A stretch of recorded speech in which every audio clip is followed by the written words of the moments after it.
Marjorie. So, you know, some timbers up through here. Some different 911 maybe it's not.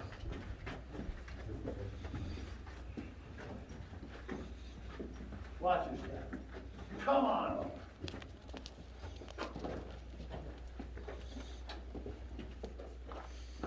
The resurrection vein, guys. This whole entire wall is that vein. We start the floor and work up. All that iron and quartz and that pneumatic gold checking all this. As you keep working up that blue, pure copper. It's pure copper sulfide, guys. And throughout all that pure copper.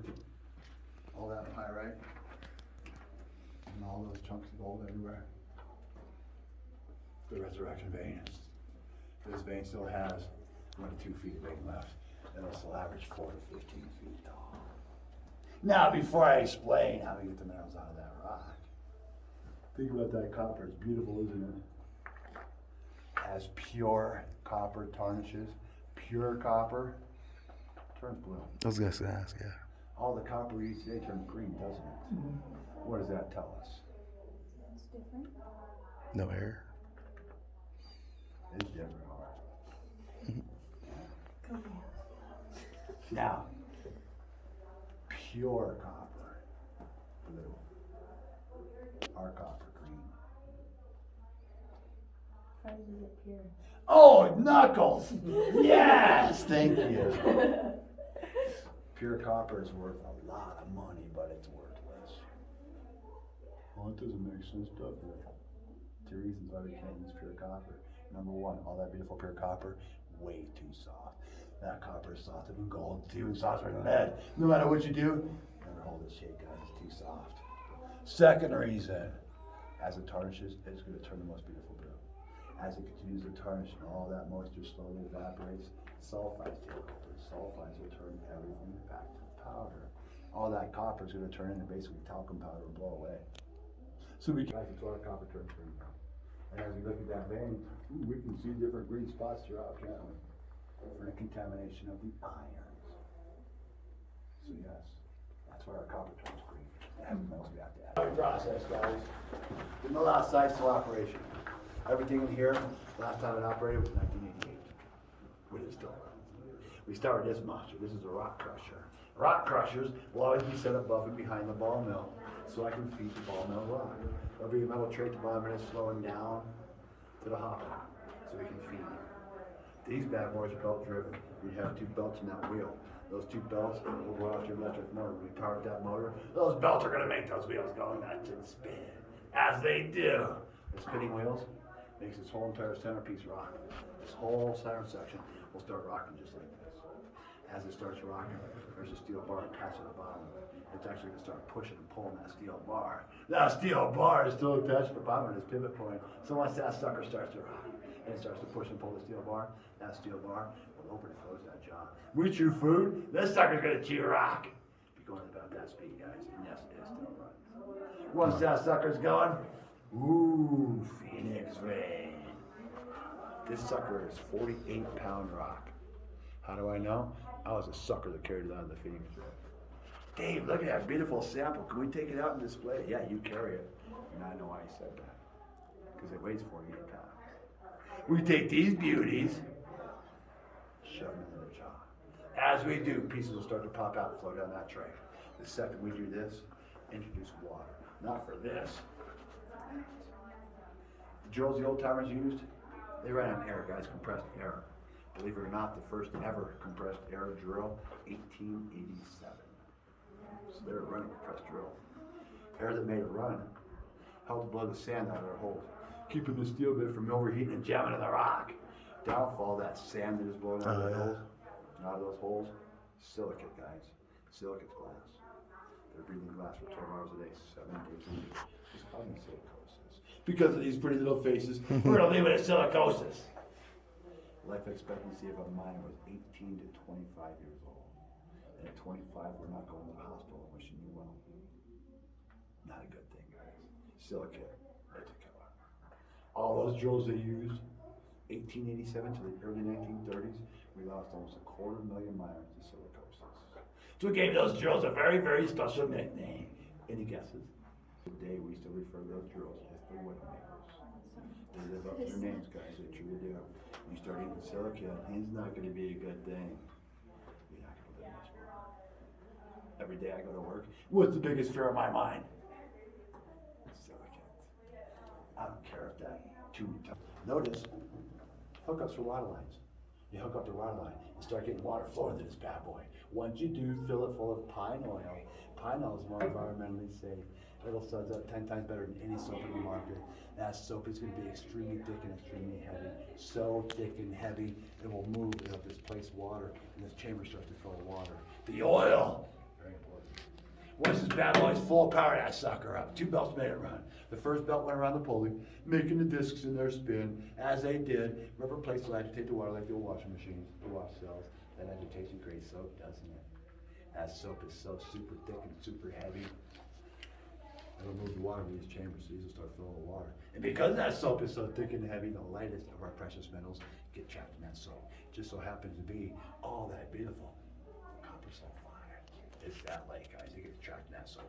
And as that soap keeps floating to the surface, that second belt, it's rotating this paddle, which is now doing what? Whipping all that soap into a bucket. We just classified our first precious mineral, the copper sulfide. But that's not why we call it flotation cell. As this chamber fills with water, the oil is going to break the tension of the water. When that happens, the remaining heavy metals, including all that beautiful gold, will now float. That's why we call them flotation cells. And even though we just turned all that gold into powder, it's still going to be 19.3 times heavier than water. Once we add oil, it breaks the tension, and all those minerals, that gold, that silver, that iron, they're floating, guys.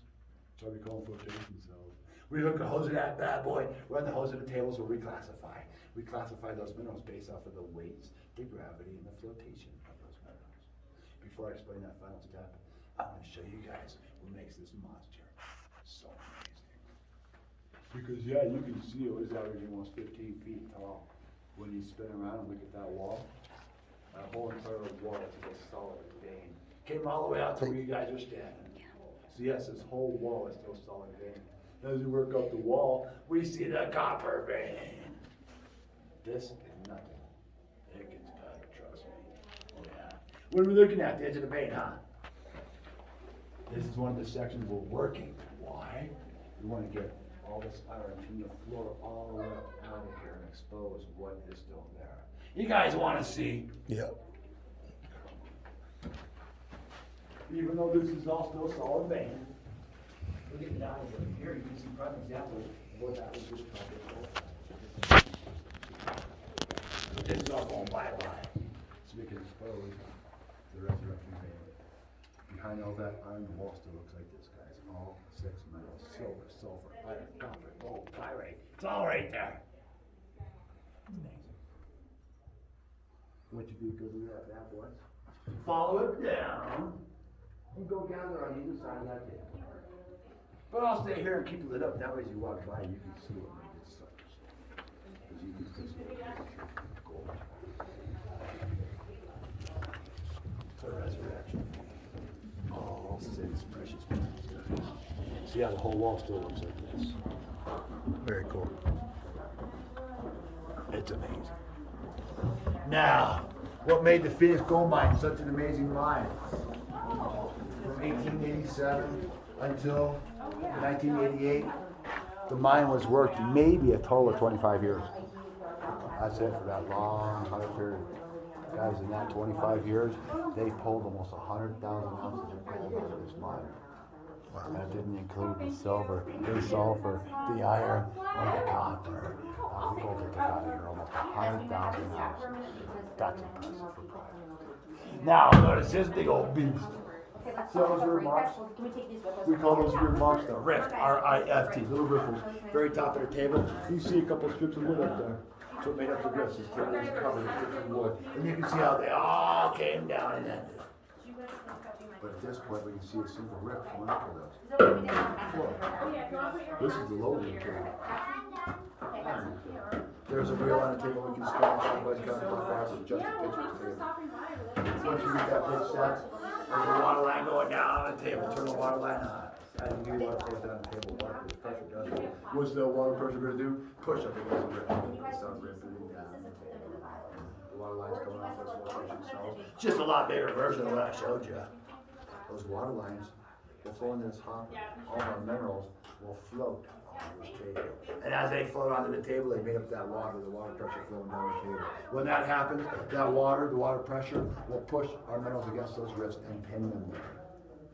As that takes place, we power that monster up because that motor's still attached to this table. This beast sits on 2 giant I-beams. And notice how that motor lined up perfect with those rifts. We power that beast up, starts bumping this table like mad. Imagine that sucker bumping. Every time it bumps, those heavy metals, bumping down the rift. Water pressure pins them, bumping works them down. As they bump down the rift, they drop, and they bump down that rift. It'll be a stream like this. Peter, you got that thing. A little bit of sand left behind, pretty light, huh? As that water pushes, it wants to push the sand against the rift. But because that sand's so light, every time the beast bumps, that water will push the sand over to the further bump. Slowly bumping its way down the table. Start scooping the mud. Now, mill people do this, not miners. If I set this table up, not knowing how, and a Sunday taught me, I ran my dirt down this table, it'd be covered from top to bottom in gold. Cool, huh? Oops. Major oops. That's why mill people do this guy. Mill people do the weights investment. If he's my mill person, he knows those weights, doesn't he? Mill people do this fine stuff, not us. He's gonna be the person that sets his table at that pitch, that water flow, and getting all those beautiful mills floating on that table. And once he does, it's gonna be beautiful because think about those riffs, they're heavy. You're gonna see a beautiful stream of gold bumping down that table. It's a beautiful sight. But it gets better if my mill person set the table up just right, and the next heavy metal, it'll keep getting pushed until it gets pinned and bumps. And the next, and the next. If my mill person set the table up just right, you'll see your gold, your silver, your sulfur, and your iron. All based off of the weights and the flotation of the metals, they'll start bumping down the table. So it doesn't matter what we mine, all depends on the mill people and how they set this table up. You get the 4 metals at once bumping down the table. The classification of the minerals. That was your final step. All that beautiful dirt, your paint dirt, all that gold, we can melt it right here on site. It's pure. We can start making bricks immediately.